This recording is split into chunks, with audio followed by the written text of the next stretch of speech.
Good morning students, कैसे हैं बेटा आप सब।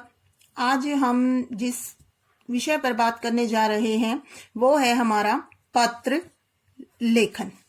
पत्र लेखन के बारे में वैसे तो आप सबको पता ही है कि पत्र लेखन क्या है।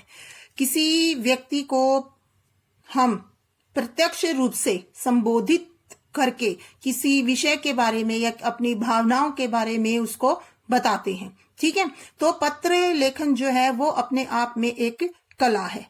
तो आप लोगों ने 8वीं कक्षा में एक पाठ पढ़ा होगा बसंत में, चिट्ठियों की अनूठी दुनिया की। चिट्ठी यानी कि पत्रों का हमारे जीवन में क्या महत्व है। आज हम देखते हैं कि जो हमारी डिजिटल जैसे बोलते हैं कि डिजिटल क्रांति आ गई है चारों तरफ, और भी संचार के दूर अगर हमसे कोई बैठा है हमारा और अगर हमें उससे बात करनी है तो हमारे पास फोन है, फैक्स है, मोबाइल है, इंटरनेट है, मेल है, मतलब किसी भी इस तरह से हम अपना जो भी संदेश है या जो भी बात हमें उनको बतानी होती है हम उनको अपनी बात पहुंचा सकते हैं। लेकिन फिर भी पत्रों का अपना ही एक अलग महत्व है। वो महत्व क्या है? पत्र जो होते हैं वो हमारी भावनाओं से जुड़े होते हैं, उसमें अपनापन होता है। जो हमारी भावनाएं होती हैं उनको हम महसूस करते हैं किसी के प्रति और उसको हम पत्र में व्यक्त करते हैं। पत्र अनेक प्रकार के होते हैं, वो तो हम सबको पता है ही। बेशक आज जो इंटरनेट का जमाना है चारों तरफ जो है इसका ही बोलबाला है, लेकिन फिर भी पत्र एक ऐसी चीज है जिसको हम संभाल कर रख सकते हैं, सहेज कर रख सकते हैं। जब भी हमें ऐसा कुछ महसूस होता है, किसी अपने की हमें याद आती है, तो हम उस पत्र को फिर से पढ़ सकते हैं। ये सुविधाएं जो है वो हमें मोबाइल में या इन चीजों पर उपलब्ध नहीं होती।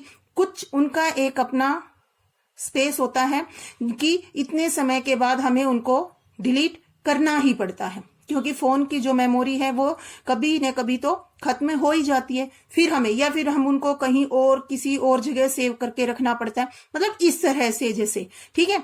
पत्र जो है वो हमारे लिए एक प्रकार का आईना होते हैं जो हमें हमारे अपनों के बारे में बताते हैं, हम उनके लिए क्या महसूस करते हैं, ये चीज भी हमें पत्रों से पता चलती है। तो आज हम इसमें पढ़ेंगे कि पत्र लेखन जो है वो 2 तरह का होता है, औपचारिक और अनौपचारिक।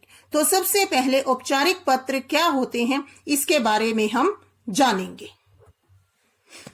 तो देखिए, पत्रों के प्रकार औपचारिक तथा अनौपचारिक। औपचारिक पत्र सरकारी, गैर सरकारी तथा अर्ध सरकारी संदर्भों में औपचारिक स्तर पर लिखे जाने वाले पत्र औपचारिक पत्र कहलाते हैं। इनकी भाषा शैली और प्रारूप निश्चित होता है, मतलब कि जिसमें हम औपचारिकता निभाते हैं, एक तरह से अपना कर्तव्य निभाते हैं। जैसे हमें सरकार को पत्र लिखना है या किसी अर्ध सरकारी उसमें पत्र लिखना है तो उसमें हम प्रयोग करते हैं। जैसे अगर हम प्रधानमंत्री को पत्र लिखें या किसी मुख्यमंत्री को पत्र लिखें, किसी एमपी को, एमएलए को, मतलब किसी भी इस तरह से अगर हम कोई पत्र लिखते हैं तो उसके लिए एक निश्चित भाषा शैली होती है और उसका जो प्रारूप है कि पत्र हमें कैसे लिखना है वो पहले से ही निश्चित होता है और उसी को आधार बनाकर हम पत्र लिखते हैं। तो एक तरह से हम ये कहते हैं कि इसमें हम औपचारिकता निभाते हैं, ठीक है। पहली प्रकार का पत्र जो है वो हमारा ये होता है। अब हम देखेंगे कि औपचारिक पत्र में हम क्या क्या चीजें जो है वो शामिल करते हैं।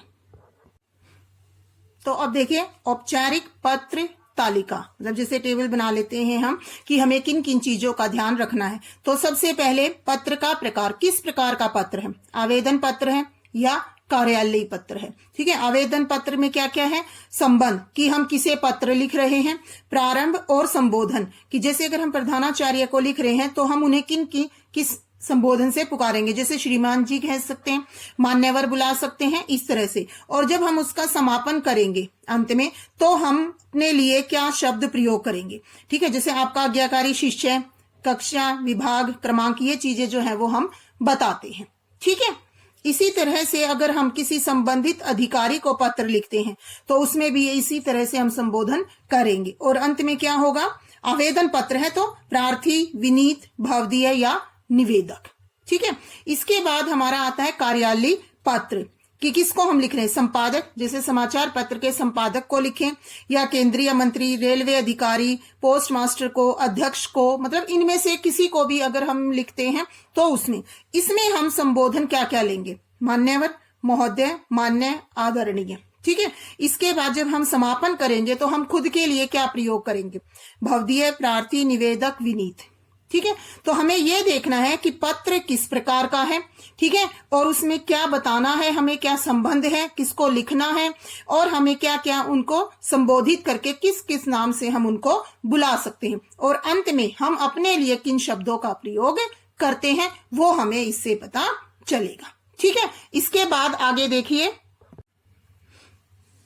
ये देखिए पहले कार्यालयीय पत्र, कार्यालय से संबंधित, जैसे हम अगर विद्यार्थियों की बात करें तो मुख्य रूप से हमारा जैसे प्राचार्य के नाम लिखे गए आवेदन पत्रों की शैली, कि प्राचार्य के नाम यानी प्रधानाचार्य जो है उनको हम कोई पत्र लिखते हैं तो उसमें हम किस शैली का प्रयोग करेंगे, या हमारे पत्र का प्रारूप क्या होना चाहिए वो हम इसमें देखेंगे। तो सबसे पहले देखिए, सेवा में प्रधानाचार्य जी, फिर विद्यालय का नाम, और फिर नगर का नाम यानी शहर का, फिर आपका विषय आता है, फिर संबोधन, महोदय, फिर जो आपको पत्र में लिखना है, विषय जो आप बताना चाहते हैं उसके बारे में। देखिए इसमें बताया भी गया है विद्यालय का नाम, स्थान जहां विद्यालय स्थित है, और फिर उस पत्र का विषय कि आप किस विषय पर पत्र लिख रहे हैं। जैसे इसमें दिया चरित्र प्रमाण पत्र हेतु, कि आपको अपने चरित्र का प्रमाण पत्र चाहिए, उसके लिए आपको प्राचार्य को निवेदन पत्र लिखना है।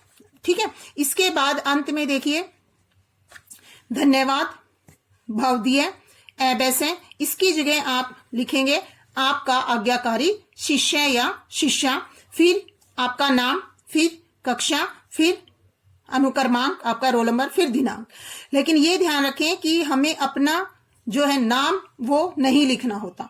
अगर दिया हुआ है आपको कोई नाम तो आप उसका प्रयोग कीजिए, अगर आपको नाम नहीं दिया गया है तो आप उसके स्थान पर अ, ब, स या क, ख, ग इस तरह के शब्दों का प्रयोग करें। तो क्योंकि पत्र लेखन में कहीं पर भी अपना नाम जो है वो विद्यार्थी को नहीं देना चाहिए।